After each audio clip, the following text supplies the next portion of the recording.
Hello and welcome.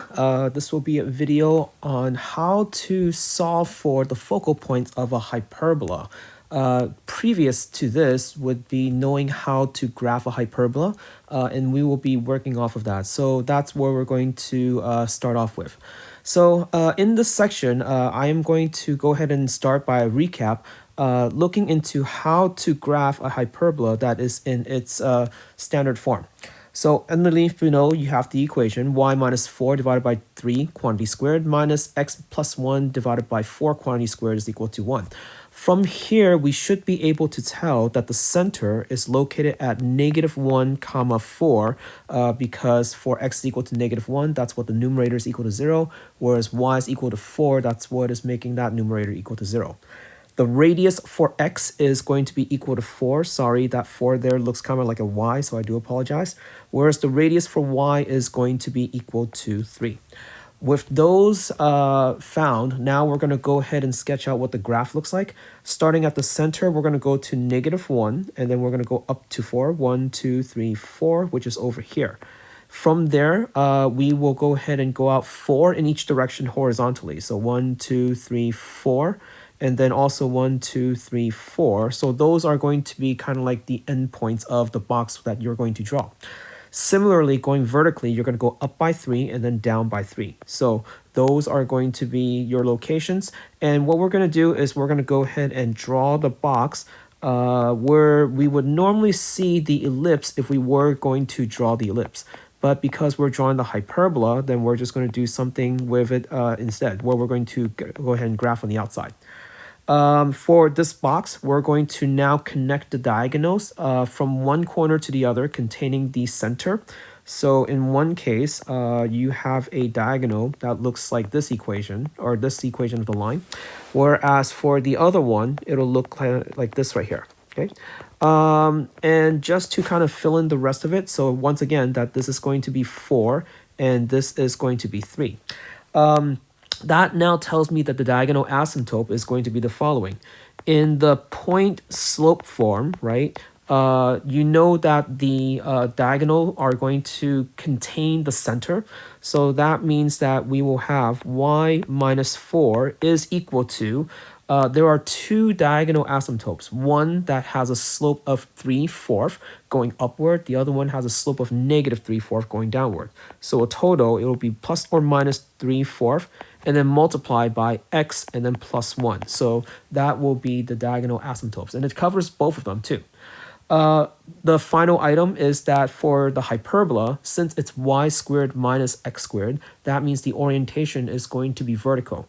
So if we were to put it all together, then we're going to go to this point on top, we're going to go to this point on the bottom, and we're going to draw the hyperbola going out so that it's getting closer and closer to those diagonal asymptotes on the top. And then for the bottom is going to go to the top, and then it's going to go to the bottom just as well. So that's a rough sketch of what the hyperbola is actually going to look like. Now what we're going to do is we're going to take that and try to find the focal points then. So by our formal definition of a hyperbola, the following is supposed to be the formal definition. Given two fixed points A and B, those are going to be our focal points. The hyperbola, not parabola, is the set of all points P of xy such that P of A minus P of B is equal to a constant. So hopefully, I will get that fixed. And in fact, you know what? Let me just go ahead and get that out of the way right now just so I can kind of play with this. Bear with me because it's been a while since, I used this iPad to do any kind of teaching because that was like a long time ago during distance learning. But anyhow, going back to what I was saying. So yes, we have two fixed points that are supposed to be the focal points. And we're going to go ahead and define the hyperbola as the following then. So we're referring to this equation PA minus PB, an absolute value, is equal to a constant. And that should look somewhat familiar because that was almost similar to the equation for the ellipse where it's PA plus PB instead is equal to a constant. So that again, we talked about last time. So here in this example, given the points A, which is negative 5, 0, and B, which is 5, 0, I want you to find the set of all points P of xy such that P of A minus P of B is equal to 8, the absolute value. So we're going to go ahead and graph this out. And this, again, is the definition, formal definition. And knowing what the focal point is going to be like, and using that to graph the hyperbola. And our job is to basically work backward to figure out how to actually get the focal points if we actually know the equation. So by the distance formula, we have d is equal to the square root of x squared, x2 minus x1 squared plus y2 minus y1 squared. We're going to use that to solve for PA and also PB. So PA is going to be equal to the square root of, and remember, P is supposed to be a variable point, so that's going to give us x plus 5 quantity squared and then plus y squared. Whereas PB, that's going to be the square root of x minus 5 squared and then plus y squared. And next, we're going to go ahead and throw those into our formal definition of a hyperbola and hopefully be able to clean up and simplify as much as possible. So here we have PA minus PB, absolute value is equal to 8. So that means our equation is absolute value of, let's see, PA, which is x plus 5 squared plus y squared. And then we have minus the square root of x minus 5 squared and then plus y squared. And all of that is now equal to 8.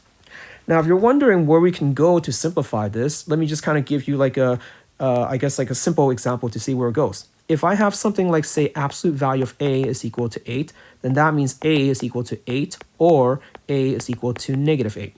So in the same manner, what I'm going to do is I'm going to get rid of the absolute value and I'm going to write one of those then. Let's write the first one, which is this guy right here. So without the absolute value, it's going to be x plus 5 quantity squared plus y squared. And then we have minus the square root of x minus 5 quantity squared and then plus y squared is equal to 8. And I'm going to take that guy and I'm going to go ahead and simplify it as much as I can. Now, alternatively, we do have the other equation, which I am going to write, but unfortunately, I'm not going to solve for it because it will be too time consuming to do both. So we can also have the square root of x plus 5 quantity squared plus y squared. And then we have minus the square root of x minus 5 quantity squared plus y squared is equal to negative 8. So take any one of those two equations and simplify. I'm going to go ahead and take the one on the left because, well, that's what we wrote first. So the first step is to move one of the square root to the other side and then square it, just like we do with all those equations where we're trying to solve for a rational expression. So I'm going to take the right one and move it over. So square root of x plus 5 quantity squared plus y squared is equal to 8 plus the square root of x minus 5 quantity squared plus y squared. We'll go ahead and square both sides. And at the same time, I'm going to do a little bit of extra algebra just to save the time.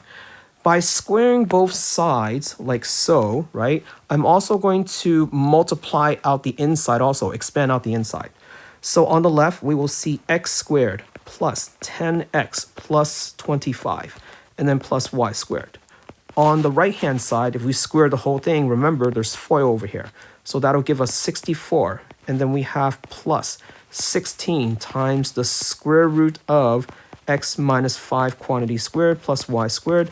And then we also have plus, and this part, again, just like before, I'll go ahead and expand it out, x squared, and then minus 10x, and then plus 25 plus y squared. You'll notice that there are some terms that are going to cancel out, so we're going to go ahead and do so. We have x squared, 25, and y squared. We have x squared, 25, and y squared. So all of those can go ahead and go away. Everything else, we're going to go ahead and move over to the left-hand side. The term with the negative 10x, then the positive 10x, that'll give us a total of 20x. The 64 will move over also to the left-hand side, and then we also have the 16, and then the square root of x minus 5 quantity squared plus y squared.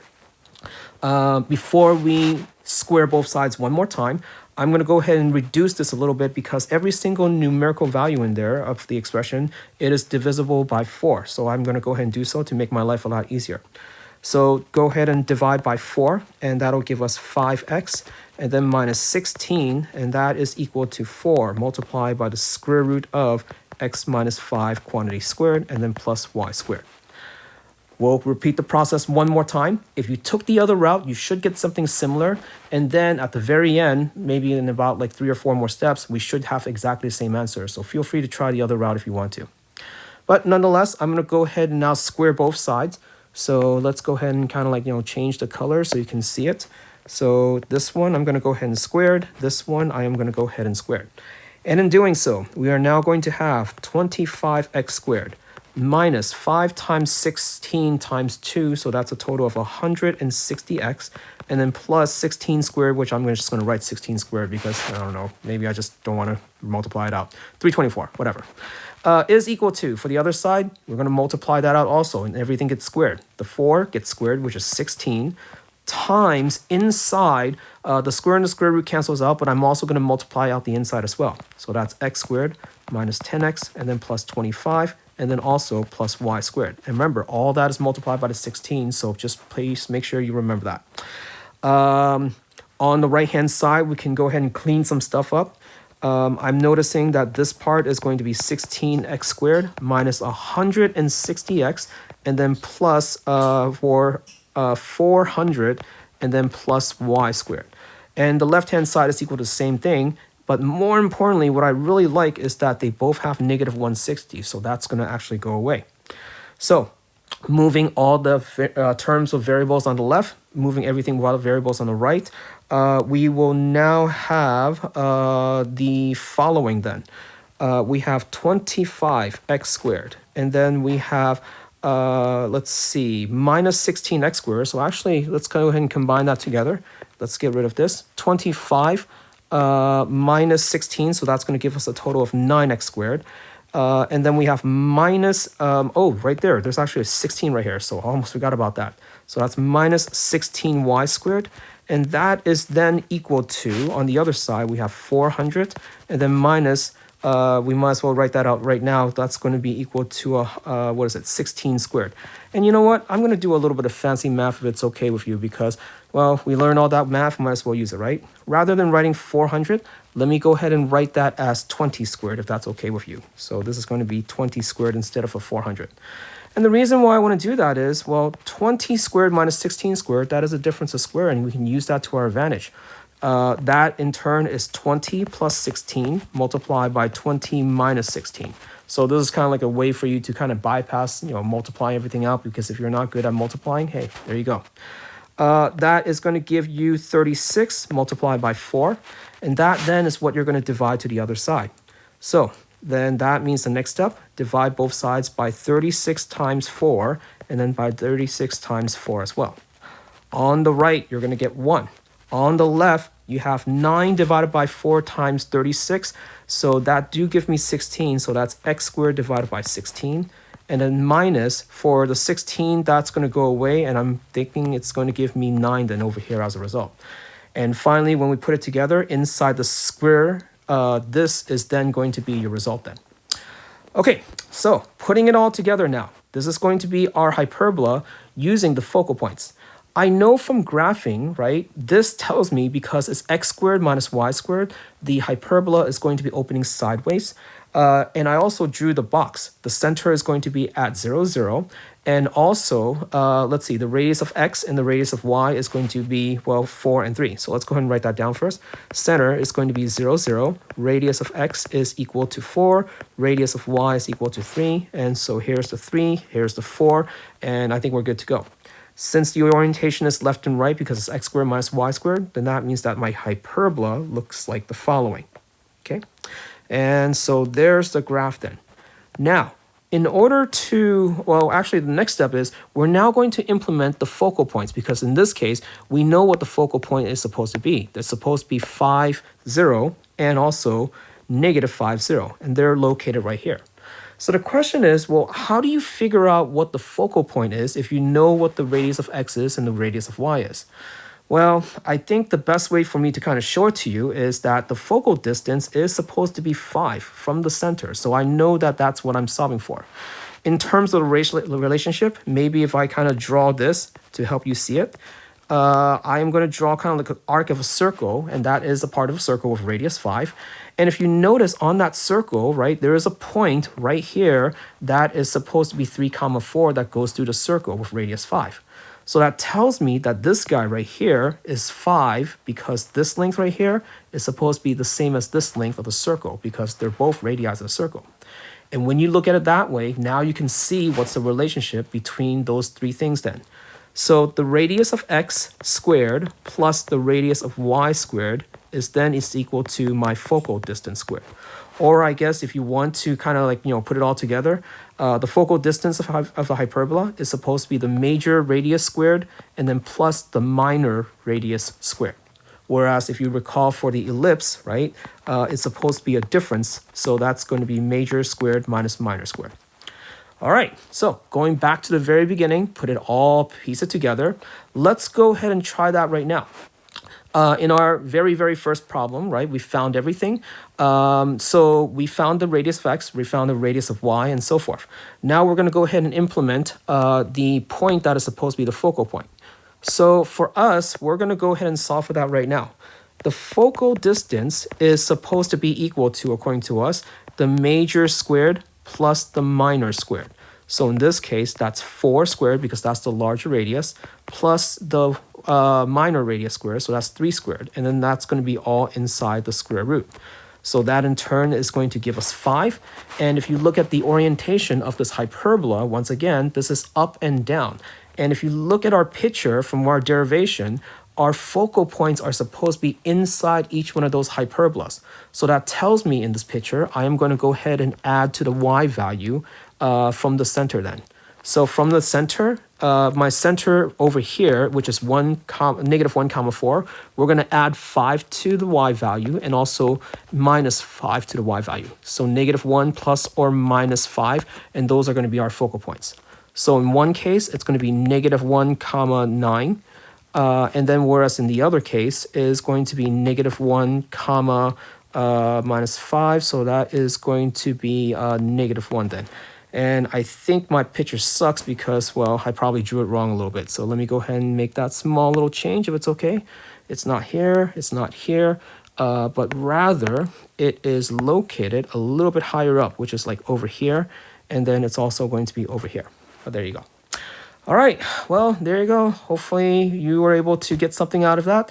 Thank you again for listening, and I will see you guys next time. Have a good one. Bye.